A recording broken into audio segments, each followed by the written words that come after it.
yang dimaksud tanduk setan ini siapa? Tanduk setan ini Wahabi. Mengapa Wahabi? Setan ini kan menghalang-halangi orang beribadah, mencegah orang untuk berzikir, mencegah orang untuk rajin sholat, mencegah orang ikut tarekat, mencegah orang ikut majelis zikir. Itu setan. Gimana kalau Wahabi? Jangan ke majelis zikir. Mengapa? Itu perbuatan bid'ah. Sama-sama melarang. Setan ini melarang ke majelis zikir, tapi tipu daya setan lemah. Artinya apa? Setan dengan Wahabi ini sama pekerjaannya. Malah lebih kuat Wahabi. Mereka menafsirkan tentang tanduk setan, ya, yang akan muncul di Najd adalah dakwah Syekh Muhammad bin Abdul Wahab. Gara-gara melihat satu hadis, satu lafal, tidak melihat lafal yang lain. Dalam hadis Ibnu Umar, Rasulullah SAW bersabda, Allahumma barik lana fi Syamina. Ya Allah, berilah berkah kepada kami di Syam kami. Allahumma barik lana fi Yamanina. Ya Allah, berikan berkah kepada Yaman kami. Qalu ya Rasulullah wa fi Najdina. Ya Rasulullah, bagaimana doa untuk berkah bagi Najd kami? Rasulullah SAW mengulangi lagi, ya Allah, berikanlah berkah kepada negeri Syam, berikanlah berkah kepada Yaman. Mereka para sahabat bertanya lagi, ya Rasulullah wa fi Najdina. Ya Rasulullah, bagaimana dengan Najd kami? Maka Rasulullah SAW mengatakan, hunalika zalazil wal fitan. Sungguhnya di Najd itu akan muncul gempa dan fitnah-fitnah, kegoncangan dan fitnah-fitnah. Wa biha yatlu qarnu syaitan. Dan di Najd akan muncul tanduk setan. Kemudian ditafsirkan oleh mereka yang dimaksud dengan tanduk setan adalah Syekh Muhammad bin Abdul Wahab rahimahullahu taala. Inilah kedustaan. Mereka memastikan sekarang yang dimaksud dengan tanduk setan adalah siapa? Syekh Muhammad bin Abdul Wahab. Hanya melihat satu lafal kemudian tidak melihat lafal-lafal yang lain. Dan sini kita dituduh itu tanduk setan, dakwah setan. Kita tidak boleh seperti itu, ya.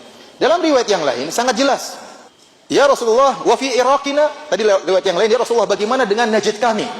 Kenapa engkau tidak doakan? Dalam riwayat yang lain, Rasulullah, bagaimana dengan Irak kami? Irak maksudnya. Karena Rasulullah SAW sudah sebutkan Syam, sudah sebutkan Yaman, tinggal Irak. Kok Nabi tidak doain? Faraddadaha thalathan. Rasulullah SAW tidak jawab.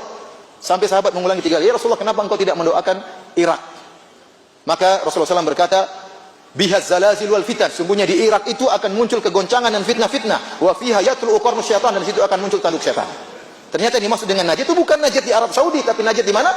Di Irak. Kenapa Anda cuma melihat satu lafal, tidak melihat lafal-lafal yang lain? Memaksa-maksakan menafsirkan tanda-tanda hari kiamat dengan atau masa depan yang diramalkan oleh Nabi dengan penafsiran mentakyin, memfonisi fulan yang dimaksud dengan tanduk syaitan. Ini ketidakadilan dan kezaliman. Seakan-akan bahwasanya negara Arab Saudi itu merupakan tanduk syaitan seluruhnya. Ini enggak benar. Seorang harus adil, jangan ikut hawa nafsu. Kumpulkan seluruh lafal-lafal hadis. Dan ini yang dipahami oleh para sahabat. Abdullah bin Umar bin Ibnu Umar radhiyallahu anhuma yang meriwayatkan hadis ini. Dia yang pernah memperingatkan ahlul Irak, penduduk negeri Irak. Dia berkata, ya ahlul Irak, wahai penduduk negeri Irak, ma as'alukum anis saghirah wa arkabakum lil kabira. Aku tidak bertanya kepada kalian tentang sesuatu yang kecil kemudian aku menjerumuskan kalian dalam perkara yang besar. Dari Ibnu Umar, yaqul, sami'tu Rasulullah sallam, aku mendengar Rasulullah SAW bersabda, innal fitnata taji'u min hahuna. Sungguhnya fitnah akan muncul dari sini. Wa auma abiyadihi nahwal masyriq. Dan Rasulullah SAW beri isyarat ke arah timur. Min haitsu yatlu qarnu syaitan. Tatkala muncul tanduk syaitan. Dia sedang berbicara tentang penduduk apa? Irak. Dia ingatkan di sini muncul banyak muncul apa? Fitnah di Irak.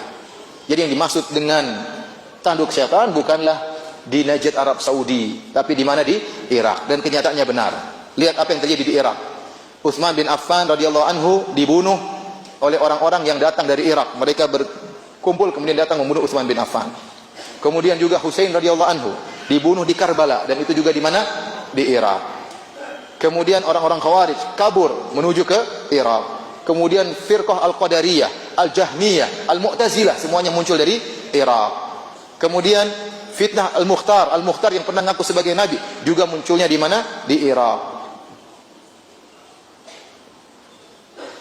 Dan seterusnya. Jadi yang dimaksud dengan tanduk setan bukanlah Najd Arab Saudi. Najd Arab Saudi maksudnya di daerahnya Syekh Muhammad bin Wahab, tetapi maksudnya apa? Irak. Jadi kita harus mengumpulkan seluruh lafal-lafal hadis sehingga kita bisa menafsirkan dengan benar. Kemudian bukan berarti bahwasanya tatkala Rasulullah SAW mengatakan akan muncul ada fitnah di Irak berarti Irak tercela terus seluruhnya. Enggak begitu juga. Yang dijelaskan oleh para ulama, yang tercela bukan tempatnya, tapi yang tercela yang tinggal di tempat tersebut. Yang tercela yang tinggal di tempat tersebut, ya. Seperti Rasulullah SAW mendoakan negeri Yaman. Padahal di negeri Yaman pernah muncul seorang yang bernama Al-Aswad Al-Anasi, dan dia pernah ngaku sebagai nabi. Dia pernah ngaku sebagai nabi dan muncul di Yaman. Apakah tatkala ada pernah muncul seorang mengaku sebagai nabi kemudian bikin fitnah di Yaman, berarti Yaman tercela seterusnya? Jawabannya tidak.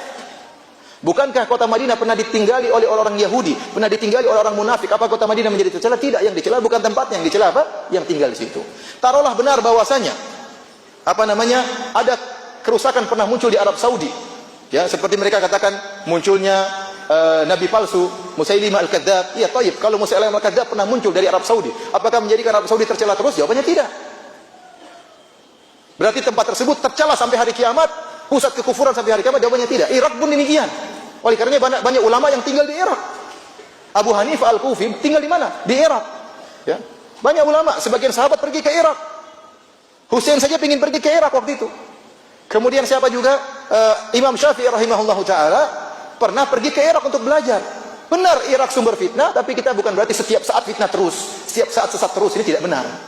Maka saya katakan mereka yang benci terhadap kerajaan Arab Saudi, kalaupun Arab Saudi punya kekurangan, maka harus menilai dengan adil, ya. Bukan menilai dengan hawa nafsu. Apalagi berdalil dengan hadis, hanya melihat satu lafal kemudian meninggalkan lafal-lafal yang lain.